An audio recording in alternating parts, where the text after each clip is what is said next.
it all the way through. Don't cry. But look, woo, my goodness. Let's get it on. All right, y'all. Fly Eagles Fly, your boy, Jersey Murf, BKA Mid-Atlantic Murf, back up in the building talking about my Eagles. Now, listen, I don't want to mince words.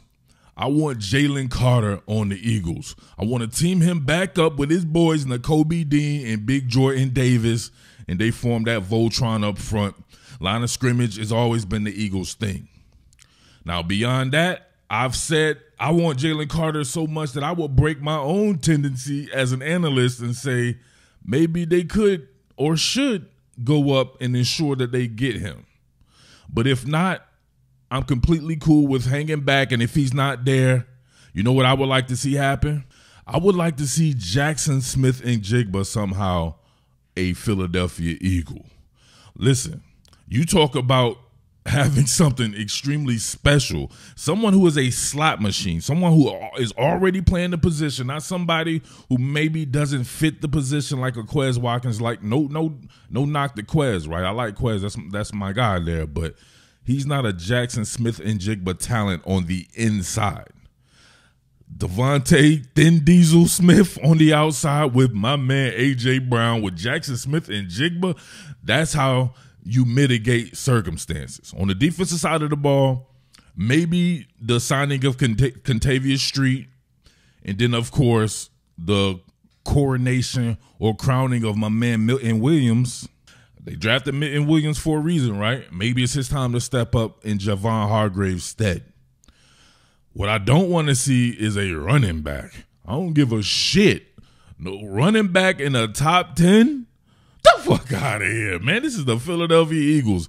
That would be bad news. That's what bad teams do. Drafting running backs in the top 10 when historically we've seen there will be several backs perform like whichever back you think is the best in the draft. No matter how much you try to put him on a pedestal and say he's this and that or whatever like that, there will still be several guys perform just like him. It's the nature of the beast. The running back position is just a cut and dry position like that.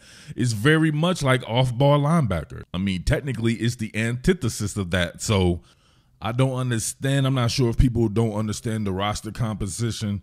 When you take into effect, Kenneth Gainwell will now be elevated. You have Rashad Penny coming into the fray, albeit for 1 year. All right, you resign Boston Scott, and then you have a guy like Trey Sermon. I think I should re-wake people up, right? Is it re-wake? Listen, anyway, people need to wake up, man. Trey Sermon was that dude at Ohio State and Oklahoma, and he's definitely someone who fits that type of scheme that Coach Sirianni runs. So, I don't know. My favorite backs, when I was a little kid, I definitely loved some Ricky Waters, right? He was a second-round pick. Brian Westbrook, I'm pretty sure, was not a first-round draft pick.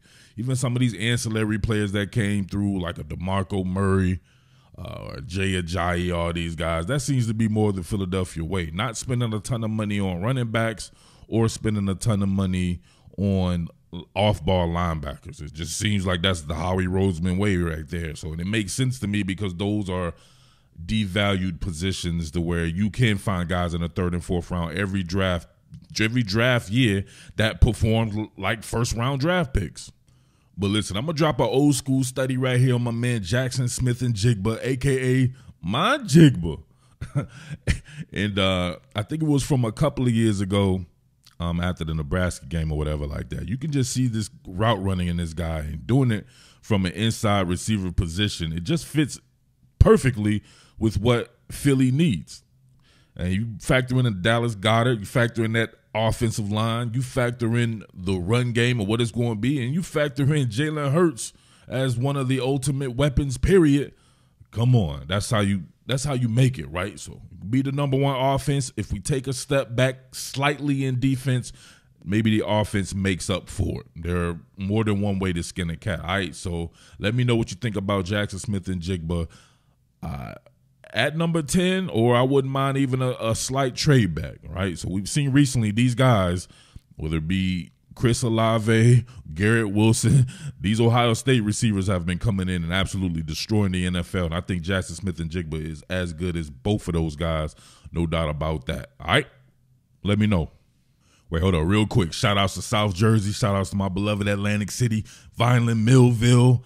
Shout outs to the entire Delaware, specifically Christiana, Wilmington, everybody in the building. Shout outs to the whole Philly, South Philly in the building, no doubt about that. And of course, Trenton, and shout outs to Cherry Hill, everybody. Your boy got to get up out of here, man. Don't be shouting out everybody all the time, Mike. Shout outs to the entire Delaware Valley, hell. Matter of fact, man, I'd be remiss if I didn't start right here.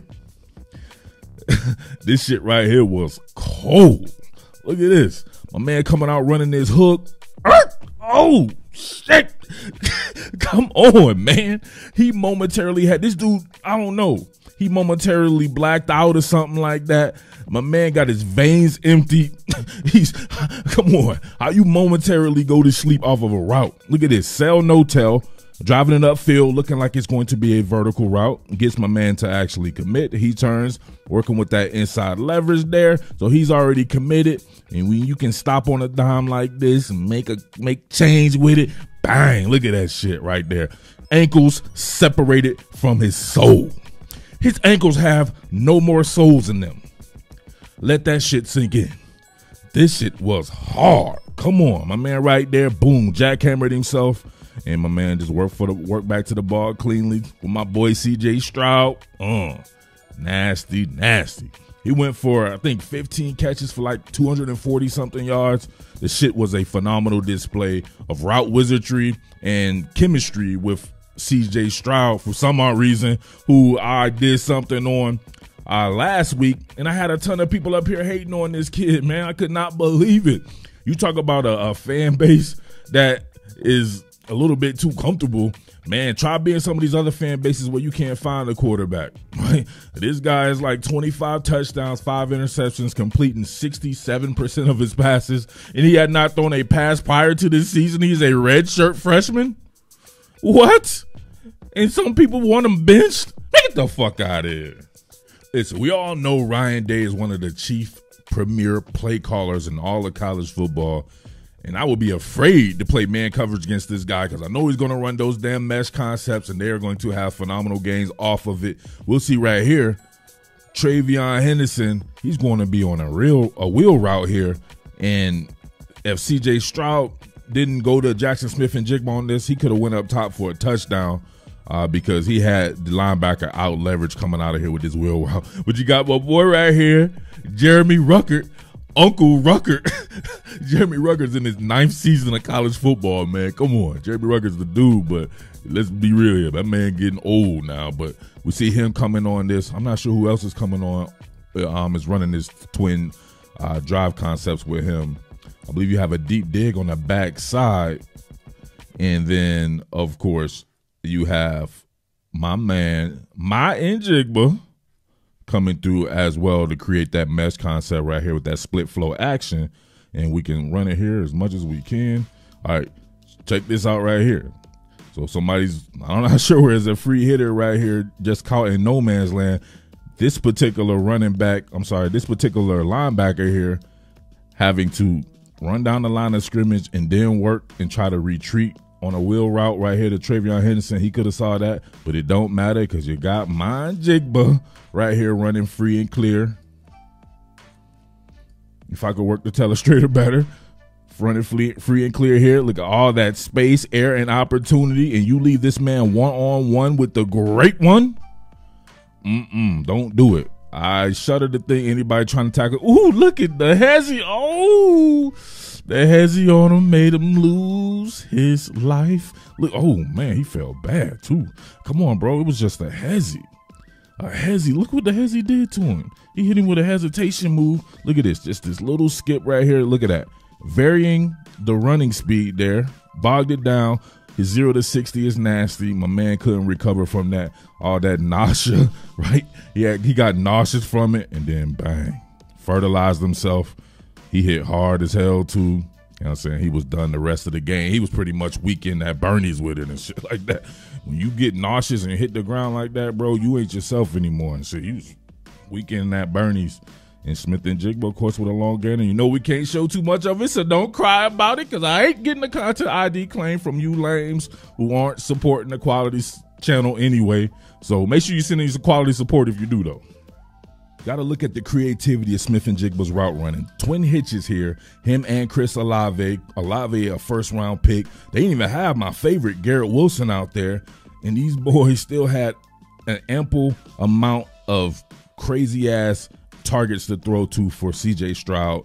I wouldn't sleep on these guys, man. I just wouldn't do it. They are absolutely loaded. But you're going to see this man with a slight stem out here to run this hitch, and I'm not sure what it does to the defender here. He's working with inside leverage. It originally looks like it's man coverage, but he got faked out of his shoes and looked like he was like, man, I meant to do that. I just wanted to cover the flat.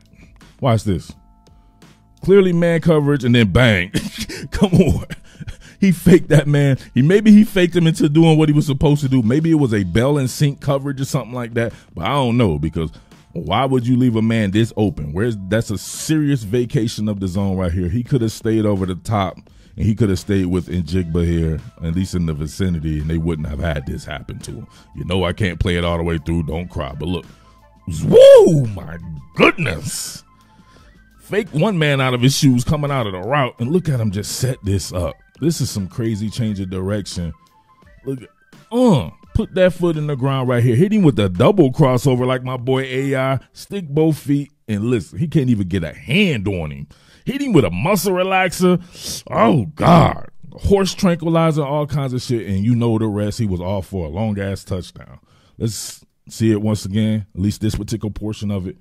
Coming off this right here. You let me know if you think this guy meant to do this in coverage or if he got hit with the crossover. Bang, he sold it real good. Almost like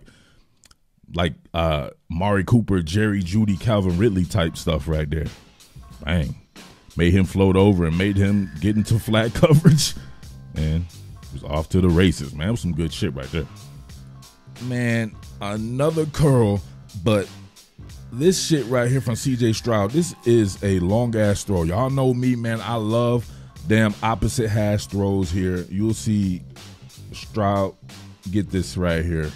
Only thing that I have to say about Njigba that I've noticed is that I believe he lets the ball get into his body a lot. Check this out. Falling away and outside the numbers. That is some really good arm strength and some really good accuracy. I know this is about Smith-Njigba, but you know I'm excited about C.J. Stroud, and you know I get even more excited when people don't like somebody that I like. Y'all know that really gets me excited right there. But your man right here on this opposite hash throw, you got obviously somebody bearing down on him. He's throwing this off of his back foot and getting it out there. And, of course, my man with this nice separation right here. It's about 6 feet of separation, right? Social distancing measures are intact for your boy Smith-Njigba. But check this out right here. Like a kind of a cradle catch. I think it may have been like that on maybe the previous catch as well. I had to go back and look right there. But he's letting the ball kind of get into his body instead of plucking it out the air. That could be problems in the future. But, hey, maybe not. But definitely want to make sure you get those hands out there and really pluck the ball out of the sky. Especially, I don't know, he's getting so much separation it may not matter. But if you're going to play against better corners and they're up on you like that and they got hands in there, you want to get that ball away from them by plucking it out of the sky.